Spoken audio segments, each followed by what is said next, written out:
Greater Visakha municipal కార్పొరేషన్లోని కొన్ని రహదారులను పబ్లిక్ ప్రైవేట్ పార్ట్నర్షిప్ విధానంలో అభివృద్ధి చేయడానికి ప్రభుత్వం సమాయత్తమవుతోంది. దీనిపై విపక్షాలు విమర్శలు చేస్తున్నాయి. కార్పొరేషన్ రోడ్లను పీపీపీ కింద అభివృద్ధి చేయడం ఏంటి అని ప్రశ్నిస్తున్నాయి.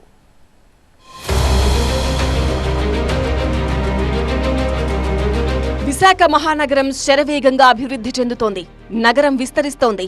పారిశ్రామికంగా దూసుకుపోతున్న Visakha port city, steel city, AI city, IT, tourist destination గా అప్గ్రేడ్ అవుతోంది. ఉపాధి, ఉద్యోగాలకు డెస్టినేషన్ గా మారింది విశాఖ. విదేశీ సంస్థలు కూడా విశాఖ వైపు చూస్తున్నాయి. ఐటీ కంపెనీలు కూడా క్యూ కడుతున్నాయి. 10 జోన్లతో 98 వార్డులతో 632.701 చదరపు కిలోమీటర్లలో నగరం విస్తరించింది. ఇక నగర జనాభా 25 లక్షలు మించిపోయింది. ఏ ఏటిగా 7 వాహనాల సంఖ్య కూడా పెరిగిపోతోంది.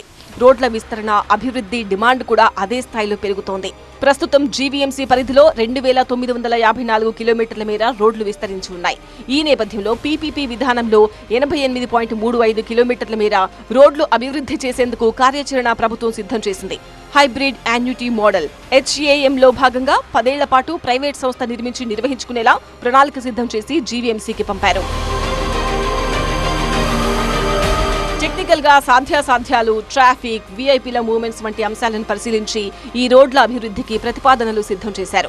జీవీఎంసీ జోన్ 2 పరిధిలో 31.61 కిలోమీటర్లు, జోన్ 3 పరిధిలో 14.24 కిలోమీటర్లు, జోన్ 4 పరిధిలో 8.65 కిలోమీటర్లు, జోన్ 5 పరిధిలో 3.70 కిలోమీటర్లు, జోన్ 6 పరిధిలో 30.15 కిలోమీటర్లు కలిపి మొత్తం 88.35 కిలోమీటర్లను గుర్తించారు. ఈ రోడ్లను అభివృద్ధి చేయడానికి ఎన్హెచ్ఏఐ సలహా మేరకు AP infrastructure asset management limited ప్రతిపాదన చేసింది. ఈ 88.35 కిలోమీటర్ల రోడ్ల అభివృద్ధికి 307 కోట్ల వ్యయ ప్రతిపాదనలను విపక్షాల అభ్యంతరాల నడుమ జీవీఎంసీ ఆమోదించింది. పీపీపీ విధానంలో అమలు పరిచేందుకు టెండర్లు ఆహ్వానించి నిర్వహణ బాధ్యతలను అప్పగించనున్నారు. ఈ పద్ధతిలో ప్రైవేట్ సంస్థలు రోడ్లను నిర్వహించినందుకు గాను జీవీఎంసీ వాటికి నిర్ణీత కాల వ్యవధిలో చెల్లింపులు చేస్తుంది. రోడ్డు ప్రైవేటీకరణ కాదు, రోడ్డు ప్రైవేటీకరణ అనేది వేరు. రోడ్ని ఏదైతే ఉందో రోడ్లన్నీ టోటల్గా ఎక్కువ రోడ్డు అభివృద్ధి చేయవలసి వచ్చింది. దీన్ని 1 సంవత్సరంలో 2 సంవత్సరాల్లో వాళ్ళకి పేమెంట్ ఇచ్చే విధానం కాదు.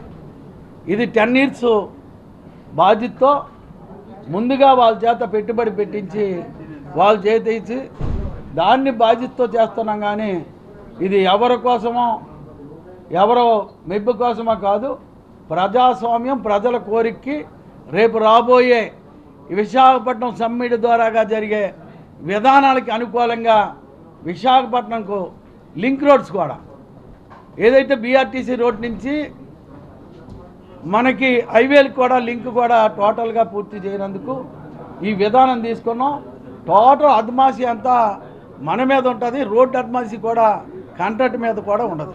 గవర్నమెంట్ చేసిన దానికంటే గవర్నమెంట్ ఏ రోడ్డుకి ఆ రోడ్డు సపరేట్గా టెండర్లు పిలవాలి, ఏ డ్రైన్గా డ్రైన్ సపరేట్గా టెండర్లు పిలవాలి, ఫుట్పాత్లకు మళ్ళీ వేరే పిఎల్ఎన్సీ వాళ్ళకి పిలవాలి, సెంట్రల్ మీడియాకి మళ్ళీ వేరేగా మనము దీన్ని పిలవాలి, మళ్ళీ గార్డెనింగ్ గ్రీనరీ ఏదైతే ఉంటుందో అంటే హార్టికల్చరల్ వాళ్ళు మళ్ళీ డిపార్ట్మెంట్లు వేరేగా టెండర్లు పిలవాలి, స్ట్రీట్ లైటింగ్ వాళ్ళకి మళ్ళీ వేరేగా టెండర్లు పిలవాలి. ఇన్ని విభాగాలని ఎవరి కాళ్ళకి ఎప్పటికప్పుడు టెండర్లు పిలిచి ఇవన్నీ నిర్వహించి ఇవన్నీ క్రోడీకరించి ఇవన్నీ కూడా చూసుకునే దానికన్నా ఒక ప్రైవేట్ కాంట్రాక్టర్ ఇవన్నీ నిర్వహిస్తే ఖచ్చితంగా కొంత మనం జీవీఎంసీ విశాఖ నగర ప్రజలు పన్నుల రూపంలో కడుతున్న డబ్బుల్ని ఆదా చేయొచ్చు అనేటువంటి ప్రక్రియలో భాగంగా ఈ నిర్ణయం తీసుకున్నారన్నది మేము భావిస్తాం. ఈ పీపీపీ విధానాన్ని సిపిఎం, వైసీపీ సభ్యులు తీవ్రంగా వ్యతిరేకించారు.